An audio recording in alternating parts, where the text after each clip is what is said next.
We remain steadfast in our commitment in delivering local news that matters, stories that inspire, enriching the lives of Filipinos in Central and Eastern Visayas, in the Philippines and across the globe. This is your GMA Regional TV, kapuso ng bawat Pilipino.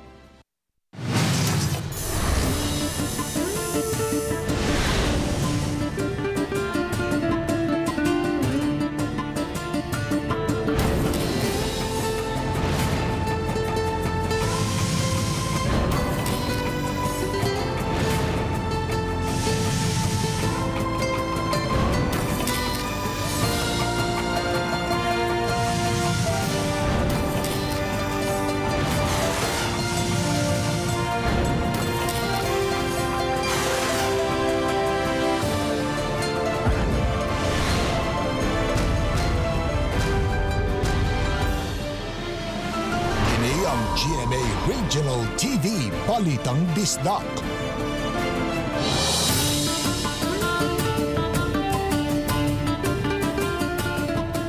Mayong hapon na kining inyong GMA Regional TV, Balitang Bisdak. Ang bugtong kasaligan, kasandigan o kanangpan sa mga Bisaya. Ako si Bobby Nalsar. Nga maghatod sa labing dako og mga nagunang balita nga mahinungdanon sa Central ug Eastern Visayas. Ako si Alan Domingo. Ako si Cecil Kibod Castro, live sa GMA Complex sa Dakbayan sa Cebu.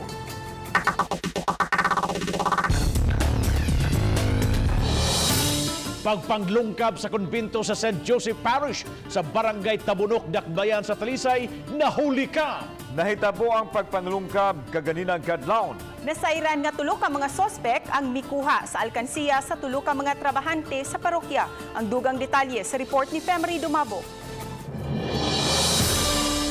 Sa kuha sa CCTV footage sa kumbinto, makita kining tulo ka mga lalaki nga yano lang galakaw paingon sa gate. Matod sa mga security officer nga bisan nakapadlak, may mong makatkat o makasud sa ibabaw sa gate ang mga suspitsado. Sa pakisusi sa kapulisan dinhi sa parte sa buhatan nga giayo pa giingon nga nisuong ang mga kawatan human lahos usab dayon dinhi sa sliding glass window nilusot aron lang makasud sa buhatan. Nahuli kamusab ang pagkamang sa mga kawatan agi sa mga sliding window. Pipila ka minuto nakasud ng kauban niini unag iyahay na sa pagpangabli og daw adunay gipangita. Mitungtong pang-usa sa bangko o gipaandar ang electric fan. Base sa kuha sa CCTV, nahitabo kini pasado launa kanihang kadlawon. Nasayran sa mga biktima ang lungkab pasado las 4 na sa kadlawon. Nakuha sa mga kawatan ng alkansya sa tulo ka mga trabahante nga may sud nga 30,000 pesos ang usa, samtang kapin sa tag 10,000 pesos ang laing duha pa ka alkansya. Bantayan sa namo ang iyahan wa sa di ay. Hasta tong usa ka tong sekretary wa sa para dibo. Karo Oktubre 5. Una wala mahilabti. Pero okay ginala. Manablihan pa siguro mo. Ako matatawa mo pinay ko ang kwarta. Nya nakita mo sa baboy-baboy maotong baboy-baboy ilang gida ang katong kwarta diha sa kahon wala mada. Si Police Corporal Clifford Lirio, investigador sa Talisay City Police Station, nitugan nga dakong tabang ang kuha sa CCTV pag-ila sa mga kawatan. Pa-coordinate ni barangay basig mailhan ni sila mga bata. Kaya nagbalik-balik rin po ni ilang ilang pagpanganaka o balay. Naluoy man si Father Eugene Narciso sakop sa team ministry sa parokya sa mga sospek. Apan gusto usab nilang mahatagan sila og leksyon kung madakpan. Kapit patalim ng gud ba tungod sa kalisod ng lagyod. Nag-uolo mi sa mga kauban namo o mga tao namo kay mao man sila na tungdan katong mga nabutan na tao sa ilang alkansiya. Uban ni Rinante Quiñones. Ako si Femery Dumabok. Balitang Bisdak. Siyam ka mga wanted person sa Region 7 na sikop sa inusang puwersa sa kapulisan na sa Rion na atol sa naglahing operation. Ania ang report. Sila mga wanted persons nga nahulog sa kamot sa balaod atol sa pagpatuman sa warrant of arrest sa managlahing dapit sa probinsya nga sakop sa Central Visayas. Suma ni Police Colonel Ricky Deleles, ang Pangulo sa Regional Intelligence Unit RIU-7, nga adunay mga managlahing kaso ang mga dinakpan nga naglakip sa pagpanglugos, murder o frustrated murder. Ang mga wanted persons na sikop sulod lang sa usa ka semana. Usa sa mga hagit sa mga otoridad ang pagtabon sa ubang mga tao, ilabi na ang mga pamilya. Hinoon, Walay resistance ang mga wanted dihang gisikop sila sa mga otoridad. Regional, provincial, city level at saka other most wanted. Samtang gipadayag sa RIU head nga wala sila nadawat nga intel report kabahin sa hulga sa prison order sa rehiyon. Giawhag nila ang mga tao sa pagpakigtambayayong aron mabantayan kung ano na may mga nagtinguha og dautan. Minsan ngayon ang ating mga kababayan ay marunong na i-report yung mga tao na nakilala nila. Kauban si Cleofer Lumayag, ako si Alan Domingo. Balitang Bisdak.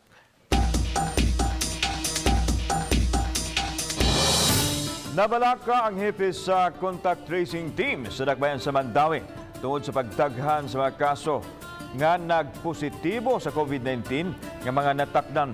Si Nico Serino sa detalye. Nakapabalaka ni Attorney Julius Cesar Entice, hepe sa contact tracing team sa Dakbayan sa Mandawi, ang kapaspas sa pagsaka sa mga nangatakdan sa COVID-19.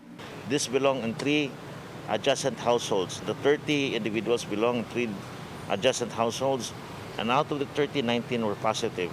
Nakapadugang sa kabalaka ni Entice ang duha ka pamilya nga na-contact trace nga tibuok pamilyahan nagpositibo. Another one household containing 8 out of 8. Another is the one with the OFW, it's 5 out of 7. Sa kadaghan sa mga kaso sa mga nangatakdan, nagpadayag lang kini matud niya nga nagsaka ang positivity rate sa syudad. An increase in the positivity rate of the first generation contacts is an indicator of an increase in the transmissibility of this particular disease. Samtang nagtuo ang pangu sa Emergency Operations Center nga mas daghan pa unya ang mahitabong mutation sa virus sa musunod nga mga adlaw. And it's really expected. We will expect more mutations as we go along with this. Mao na nga, we have to learn to live with COVID. Uban ni June Sulon, Nico Sereno, Balitang Bisdak.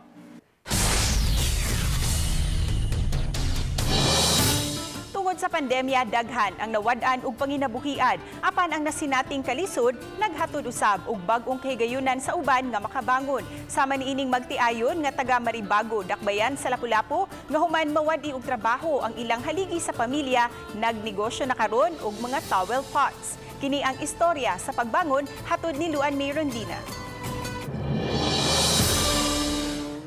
Nagkapuliki ang magtiayong sila si Ricky ug Melanie sa paghimo sa usa ka gatus ka order nga mga towel pots nga gikinahanglang apason. Tighulma sa towel pots ang iyang bana samtang tigpintal usab si Melanie. Kanhi helper mechanic sa usa ka dakong airline company si Ricky apan nataktak sa trabaho niadtong Marso 2020 atol sa pagpatuman sa enhanced community quarantine. Matod ni Melanie, tungod sa kalisod, wa na sila makabayad sa abangan nila sa balay nga tag 2,500 ug nagsalig na lang sila sa ayuda sa lokal nga kagamhanan. Nuto na abot na mi diri tabangan mi nga bisan nay balay dira gamay nga makakuan silong mi ba bisan way kuryente makasugod na mi. Moto nakabalhin may diri ma'am. Sa ilang kalisod, pagpangahoy ug pagpanginhas lang ang ilang gidangpan. Apan kay mahiligon sa social media si Melanie, nakakuha siya og ideya sa YouTube kung unsaon paghimo og towel pots. Butang nga click kaayo karong panahona kay daghan ang mga naagni sa pagpananom ug pagpamaligya og mga kaang. Inanay nga nagkadaghan ang ilang mga customers dihang gipost na nila ang ilang mga baligya. Nag-start mi sa kuan sa 200 pesos nga pintura lang nga 1 liter, then kuha ng pintura nga inamil, tapos na may simento nga extra dito sa mga daplin ma'am. Among gisuwayan, pag suway ginahulma mi nakuha na mo ba. Gani, tungod sa ilang pagpamuhat og mga towel pots, nakapamalit sila og mga materyales. Pagpatukod ni ining ilang balay sa urban poor sa barangay Maribago ug nakapataod na sila og kuryente. 1 year na mi sa kaning kaang nga nakakuha na mi, nakabalay na mi, nakakuryente. Isa sige mig abang sa dito katong among kuan sa una tag 225. Alang nila ni Ricky ug Melanie, kung magkugi lang ug di magpakawagtang og paglaom, siguradong makabangon gayud gikan sa nasinating kalisod. Uban ni Godfrey Rilien, Luan Merondina, Balitang Bisdak.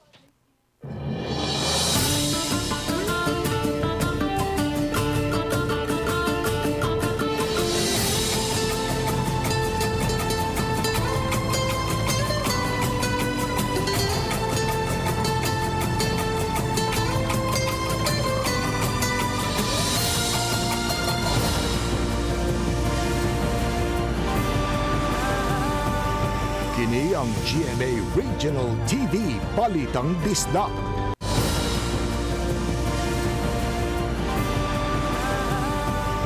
Kini ang GMA Regional TV Balitang Bisdak. 35 katuig na human mahitabo ang makasaysayanon og bloodless EDSA People Power Revolution. Gihandom pa makakinis sa mga sugboanon kining maong adlaw nga kasumaran sa People Power. Ug unsa may ato naani human sa EDSA. Ani ang report. Sukwahay sa nangaging katuigan, ang mga dapit sa dakbayan Sugbo karon way makitang timailhan ni kasikas man lang sa mga kalihukan nga may kalamigitan sa paghandom sa 1986 EDSA People Power. Sa Fuente Usmeña sagad taoran og mga ribon apan nasayran nga dili alang sa EDSA commemoration apan sa Charter Day celebration ang gitaod kagahapong adlaw. Sa mausab sa Plaza Independencia, mingaw gihapon hinuon adunay mga pipila nga nanglimpyo. Wala may kalihukan sa paghandom sa People Power karong adlaw apan sa dughan ini mga tawhana wa nila kalimti ang nahitabo nga kabahin sa kasaysayan. Nganong holiday karon? Kaan People Power Revolution. Okay, unsay mahinumduman nimo sa People Power? Kato abot ni kuan ni Korea Kino. Okay. Ngayon pa bang i-celebrate na to? Oh, okay pa man sir. Okay. Ngayon sir kay daghan man tong mga tao nga nakuha natong panahona. Samtang sa Plaza Sugbo naabta namo kini mga candle vendor nga bisan og mingaw ang halin padayon nga nakigbisog sa ilang panginabuhi. Ang EDSA wa gihapon nila makalimti. Dili man madetali apan nagpabilin kini sa ilang dughan. Ngayon gyapon kay kuan na to siya sa kanang kuan. Apila to siya sa katong unang panahon. Ngayon gyapon sir. Para dili malimtan ang mga nangagi nga paghitabo. Samtang ani usa ka grupo sa fraternity ang nagpahigayon sa ilang social responsibility. Nang limpyo sila sa usa ka dapit sa Barangay Guadalupe nining Dakbayan. Alang kanila ang kasaulugan sa mahinungdanong mga panghitabo sama sa EDSA People Power o ang Charter Day celebration sa Cebu City ang ayang handumon ug ipakita sa buhat. Kauban si Cleofer Lumayag, ako si Alan Domingo. Balitang Bisdak. Siradaan ang Talisay City Hall ug mga adlaw ug dili una modawat og mga kliyente ug mga adlaw.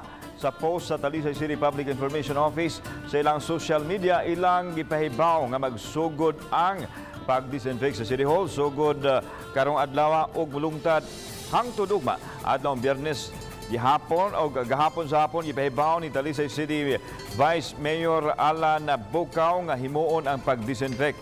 Balik ang transaksyon karong Lunes, Marso 1 samtang karong adlaw nakabalik na si Mayor Samsam Gulyas sa trabaho human mag-isolate tungod sa infeksyon sa COVID-19. Sa post sa social media, iyang ipahibaw nga supak siya nga ipaubos sa pagbalik ang sugbo sa lockdown apan awhag niya sa mga Talisaynon nga servisyohon ang pagsunod sa mga health protocols.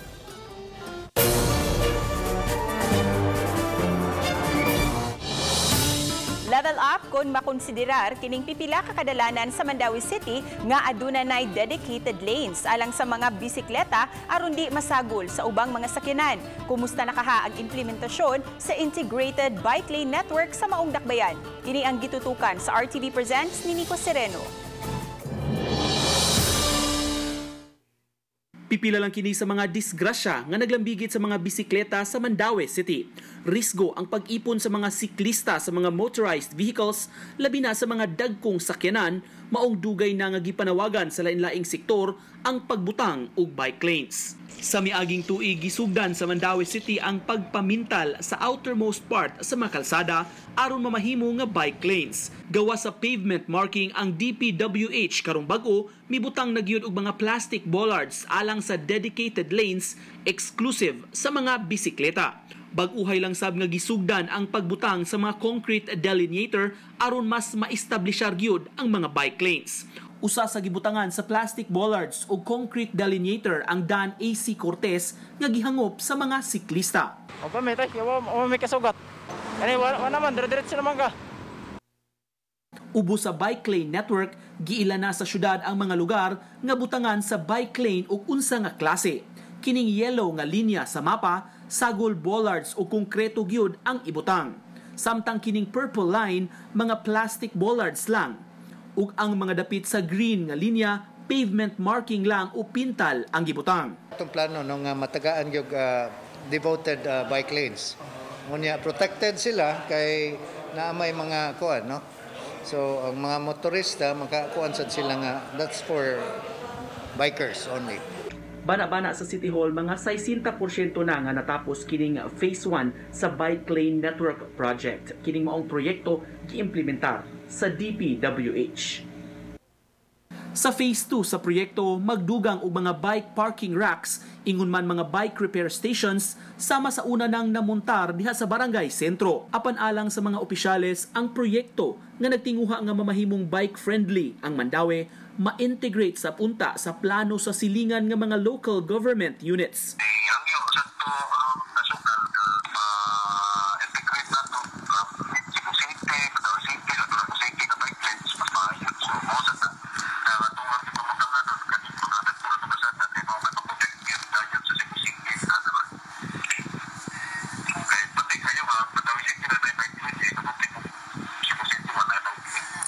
Uban ni June Sulon, ako si Nico Sereno. Kini ang akong short docu.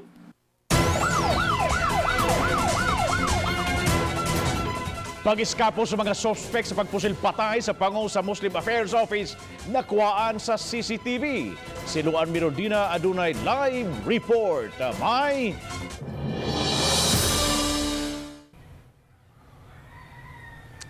Yes, Bob, may kopya na ang Lapu-Lapu City Police sa CCTV diin makita ang pag-iskapo sa duha ka mga lalaki nga gitumbok nga responsable sa pagpusil patay kang Abdullah Fabila apan tungod kay parehong naka-face mask ug helmet ang duha, maglisod ang kapulisan pag-ila sa identity sa mga suspitsado.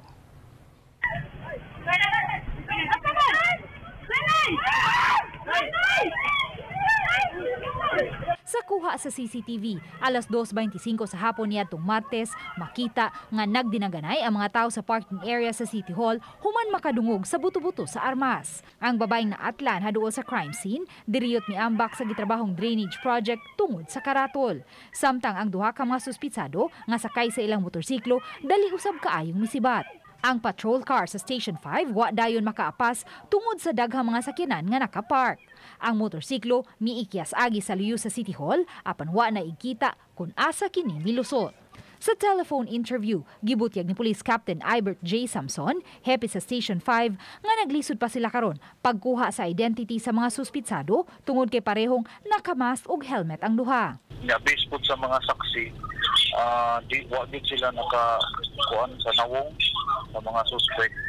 Unya ang motor nga ilang gigamit is kanang murag porma siya sa Aerox, kaya di nang yun makita sa CCTV na kung unsa nga motor. May nahipos na silang mga pamahayag sa mga nakasaksi sa hitabo, apan wa pa sila matumbok nga posibleng motibo sa pagpamusil. Maupod ato ang palauman tagyod man kung unsa gyud motiboan. Kay oras suko tayo ang buhatan niya kaya halos gihurot ang isa ka magasin.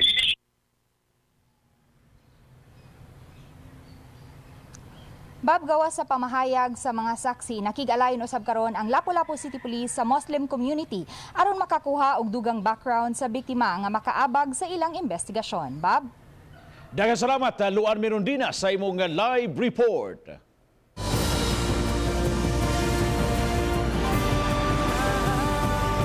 Kini ang GMA Regional TV Balitang Bisdak. Way nahimong violation ang nalawig sa Sugbo sa gipagawas nga executive order ni Governor Gwen Garcia nga wa na mahimong rekisitos sa ang resulta sa RT-PCR test o swab test sa mga turista nga mobisita sa lalawigan. Giklaro kini sa Department of Interior and Local Government DILG nga nagtanaw usab nga mamahimong sundon kini sa ubang mga local government units LGU. Ania ang report. Alignment of existing community quarantine protocols, and we will let her follow or align. Kini ang giklaro ni DILG Undersecretary Ifimako Dinsing III sa gilawatan ni Executive Order ni Governor Gwen Garcia nga pagpaluwag na sa travel restrictions sa domestic travel sa lalawigan sa Cebu, lakip na ang pagwagtang sa RT-PCR or swab test.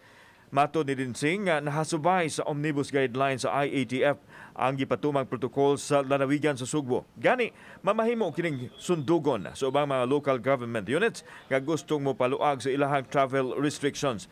Suma ni Dinsing, gustong paluwagan pa nila ang pagbiyahe sa mga tao diin dili na gani require ang medical certificate. Inay, clinical assessment na lang sa adlaw mismo sa paglarga. Tinguha usab sa DILG nga wag tango na ang pag-issue og travel authority. Hinoon gikilagda pa kining tukion sa tigom sa IATF ug mga adlaw. Ang atong pulis instead na magbantay sa peace and order nato, nahimo na lang tig-issue og travel authority. Sayang ang ilang oras. And they've issued more than 1 million travel authorities in the past months. No? Na as of today, we see it already irrelevant. Gipanghimugatan sa DILG official nga gihatagan og pagtagad karon ang pagbuhi sa turismo nga may usa sa gisaligan sa pagbangon sa ekonomiya sa nasod. Samtang gihangop ni Governor Juan Garcia ang katin-awan sa DILG Undersecretary. Gibarugan sa gobernador nga ang tanang lakang nga gihimo sa lalawigan nahasubay sa IATF guidelines. I thank Yusek Densing also for having the decency and the statesmanship to clarify because it really created confusion. Una nang gipadayag sa gobernador nga dili musugot ang mga Sugbuanon nga mo paubos sa lockdown tungod kay daan nang nag-antos ang mga Sugbuanon. Gipaningkamutan sa Cebu Province nga makabangon gikan sa pandemic pinaagi sa pagbukas sa turismo. Kauban si Cleofer Lumayag, ako si Alan Domingo. Balitang Bisdak.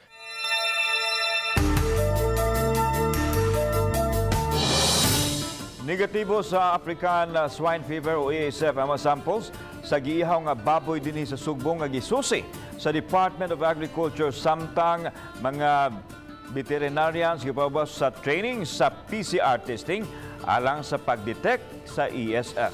Ang report ni Nico Serino. Sa testing sa DA7, mikuha sila og blood samples sa mga giihaw nga baboy o gisusi sa laboratorio. Sukad sa miaging simana, muabot na sa 24 kasample tanan ang na-test nga negatibo sa African Swine Fever. Gikan kini sa mga ihawan sa Cebu City, Talisay ug Lapu-Lapu. Matod sa focal person sa ASF Task Force sa DA7, random ang sampling ug pamaagi kini sa early warning sa ilang opisina. Wala ka ng target sampling kasi hindi naman sa surveillance at hindi din sa monitoring. It is an early warning sampling ba to detect and to only increase our confidence na wala talaga tayong African Swine Fever na pumasok.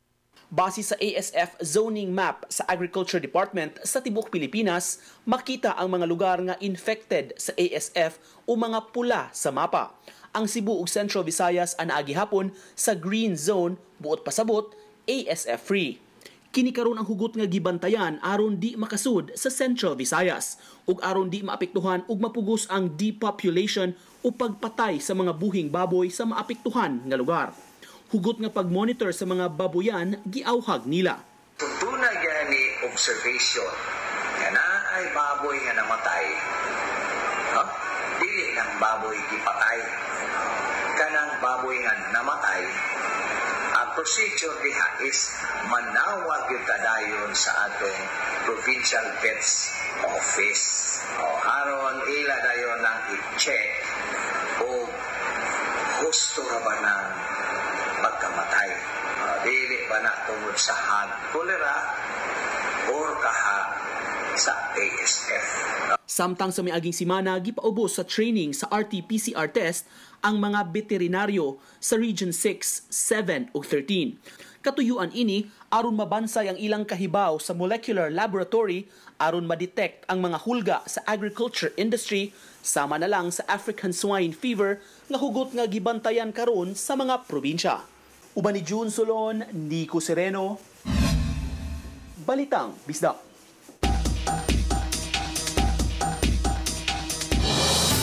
5 ka mga personnel sa Lapu-Lapu City Health Office ug 4 ka mga contact tracers ang nagpositibo sa COVID-19. Samtang 3 usab ka mga staff sa Lapu-Lapu City Hospital ang nagpositibo usab sa COVID-19 virus. Hinuon matud ni Dr. Ronald Oporto, Hospital Administrator, nga bisan pa man kung subling misaka karon ang mga kaso sa COVID-19 sa dakbayan, apan may igong pasilidad gihapon ang dakbayan.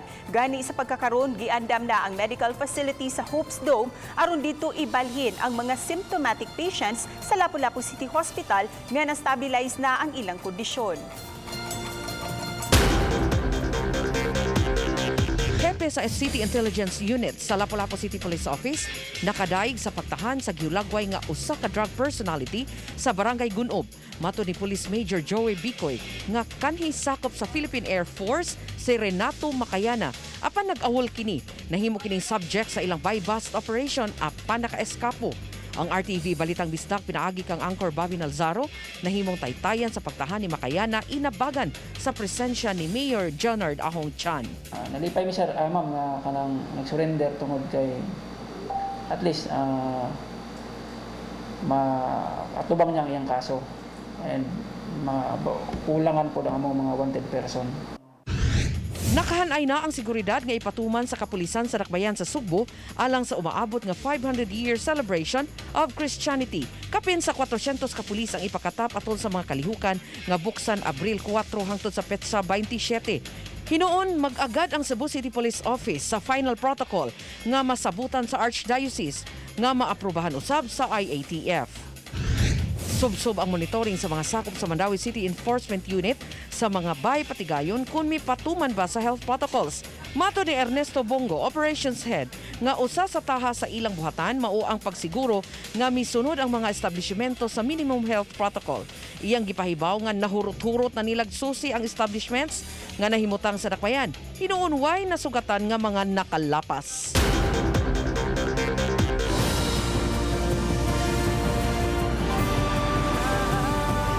Kini ang GMA Regional TV Balitang Bisdak.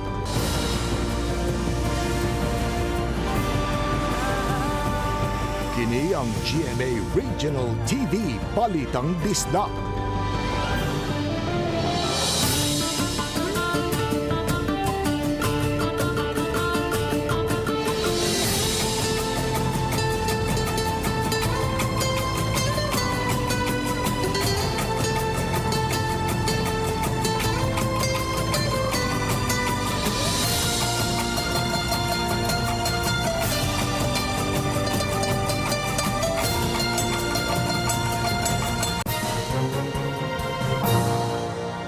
Itong latest weather update adlang Huwebes, February 25, 2021. Sa pagkakaroon wala tay gimonitor na daotang panahon sud ug gawas sa tong Philippine Area of Responsibility, kundi ang easterlies o hangin nga gikan sa dagat Pasipiko ang mao'y nakapekto karon sa silangang bahin sa atong nasod.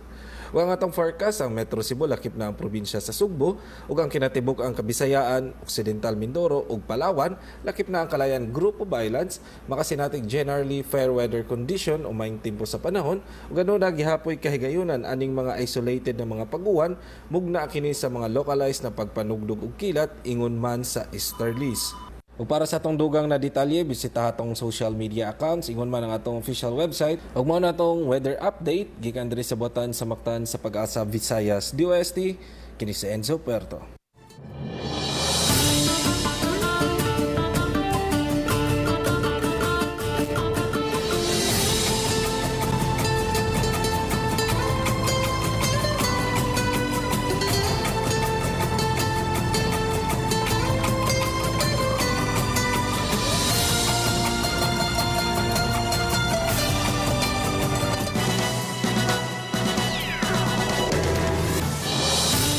Na-promote si First Vice President o head sa GMA Regional TV si Oliver Victor Amoroso.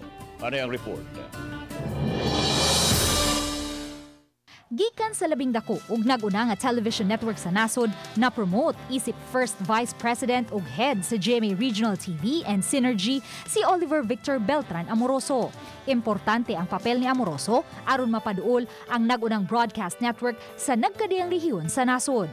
Gipanguluhan ni Amoroso ang operations, content and production ug ang business development sa GMA Regional TV sa North Central Luzon, Southern Luzon, Central and Eastern Visayas, Western Visayas, North, South, Central, and Southern Mindanao.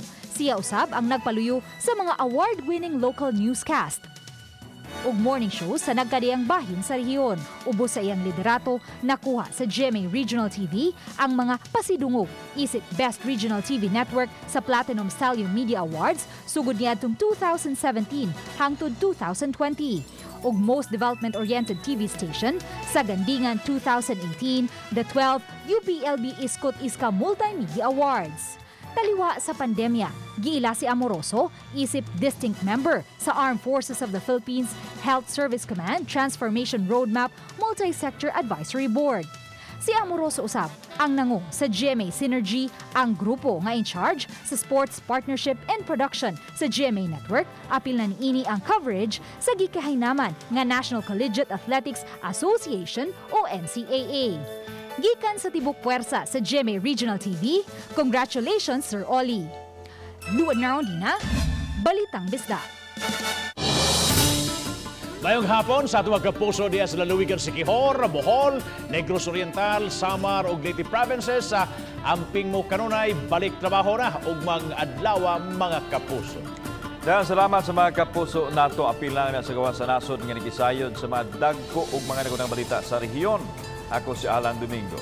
Ugi ka namang tanan dinhi sa Central ug Eastern Visayas. Ako si Cecil Tibod Castro. Ang inyong balita nga among balita kay matag lokal nga balita mahinungdanon. Kini ang inyong GMA Regional TV Balitang Bisdak.